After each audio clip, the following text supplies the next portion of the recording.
There are many titles and names that are affiliated with this man that describes him. Sovereign of Lumopolis, Shield of the Capital, City Lord, but two that especially helps give us a look at his character, husband and father. The newest Alchemy Stars event gave us a completely new look about who Schwartz is. We've had our glimpses and pieces of it, but none of them have shown us more than what this event story has. Now we all knew Lumopolis wasn't really the most likable faction, with arrogant nobles who looked down on others and without hesitation ruined the lives of lower class citizens. Not to mention the amount of corruption that occurs behind the scenes. I mean, you pretty much get a first taste of it with Scummer attacking the floating city with Avidus, while the nobles were hiding safely behind the shield of Uptown. Lower Lumopolis never had that same treatment. The commoners were left to fend for themselves as Eclipsites was attacking. This was just a harsh reality that shows the daily situation of the floating city, and Schwartz is the man that governs it all. During our time seeing Schwartz throughout the main story of Alchemy Stars, a few ways you can describe him during this screen time was strict and clever. Being the ruler of Lumopolis, Schwartz constantly has to keep the nobles in check, always having those who look to dethrone him every chance they get, whether it be through political means or through underhanded taxes. Every decision he ever made, Schwartz does it for the good of Lumopolis, but this doesn't mean he's someone without flaws, nor do all his decisions end it for the better. That's what the new anniversary event, Journey to the Past, shows us. The story of Journey to the Past gives us a focus on the Schwartz family, and reveals the event that was the start of the breaking of his family. The main focus of the story was Schwartz and Mia. Before Mia, or Veronica which she originally went by, went through a traumatic experience and developed the personality of Baba Yaga, she was a kind and timid girl.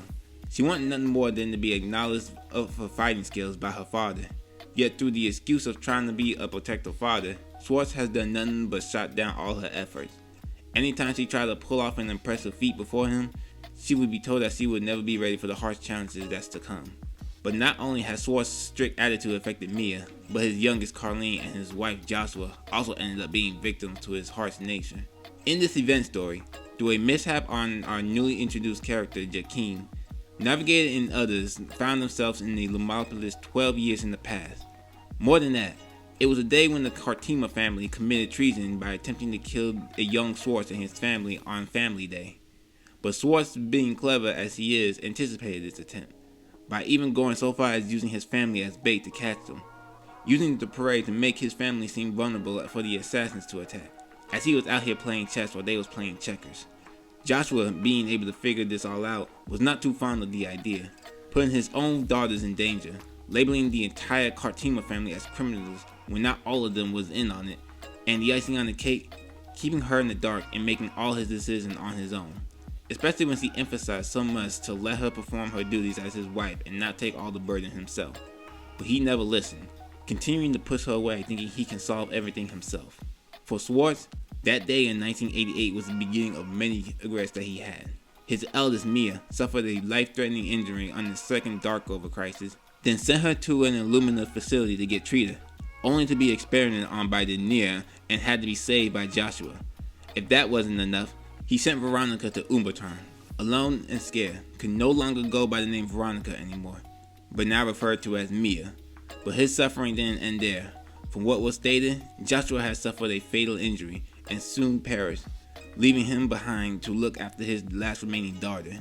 Since that day 12 years ago, his youngest had lost her smile, his eldest had lost her name, the one he loved most lost her life, and he broke his family apart.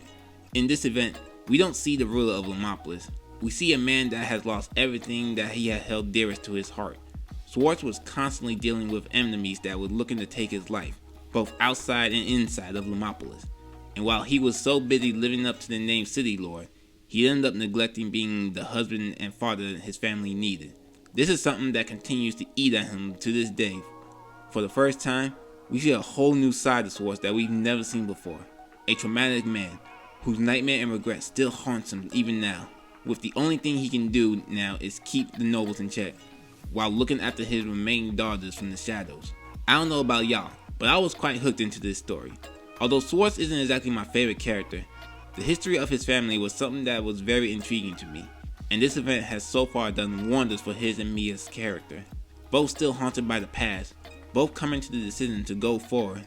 Even though Mia hasn't had much involvement before, the growth she showed here was something else. no longer wanting to remain scared of her father or others in that matter, wanting to be proud of who she is and show her father how strong she has become. And Schwartz, looking to finally see closure on something that long held on to him these past 12 years, no longer keeping Mia shackled and only seeing her as some fragile girl, instead acknowledging her strength and even having her fight by his side. I personally believe the writing between these characters has been outstanding, finally getting insight at something that was teased at since launch. Schwartz and Mia have been through a long journey, finally making an effort to break away from what has been shackling them for 12 years. And this story is not over yet. We still got a part 2 coming next month, and what was teased at in the end is going to be very interesting to see how things develop next. I'm very intrigued to know where this story is going and how it's going to conclude. Not only that, but what all this is going to result in with the Schwartz family overall. Not just in the event, but in future stories as well. We'll just have to see. Thank you for watching this video. Hope you guys enjoyed the Alchemy Stars content that I've been putting out. Until next time, may the truth bless you.